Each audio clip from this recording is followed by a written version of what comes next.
এক গ্রামে প্রতি রাতে ডাইনির ছায়া ভয়ঙ্কর ভয়াবহতা সৃষ্টি করত। গ্রামের মানুষেরা রাতে ঘুমাতে পারত না, কারণ তারা প্রতিটি আওয়াজে সজাগ হয়ে উঠত। কালো মেঘে ঢাকা আকাশের নিচে একটি অন্ধকার ছায়া গ্রামের চারপাশে ঘোরাফেরা করত। কেউ জানত না এই ডাইনিটি আসলে কি চায়। গ্রামের প্রবীণরা বলতো, অনেক বছর আগে এক মায়ের সন্তানের অকাল মৃত্যুতে দগ্ধ হয়ে ডাইনির সৃষ্টি হয়েছিল। তার আত্মা শান্তি পায়নি, আর তাই সে প্রতিশোধ নিতে রাতের অন্ধকারে বেরিয়ে আসত।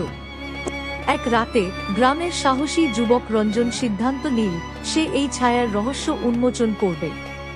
রঞ্জন রাতের অন্ধকারে বেরিয়ে এল। ঘন জঙ্গলের মাঝখানে সে এক পুরনো গাছের তলায় দাঁড়ায়। হঠাৎ সে দেখল একটি বিভৎস রূপ, চোখ থেকে অগ্নিশিখা বের হচ্ছে। সে বুঝতে পারল এই ডাইনিটি আসলে একটি কষ্টে ভরা আত্মা। রঞ্জন সাহস করে বলল, তুমি কেন আমাদের ভয় দেখাচ্ছ? ডাইনিটি থমকে গেল, তারপর কাঁদতে লাগল। সে বলল, আমার সন্তানকে ফিরিয়ে দাও। রঞ্জন তার মায়ের দুঃখ বুঝতে পারল। সে প্রতিজ্ঞা করল সে গ্রামের মানুষদের বোঝাবে যে তাদের উচিত এই আত্মাকে শান্তি দেয়া। গ্রামের সবাই মিলিত হয়ে এক রাত ধরে প্রার্থনা করল। শেষে ডাইনিটি ধীরে ধীরে আলোর দিকে চলে গেল।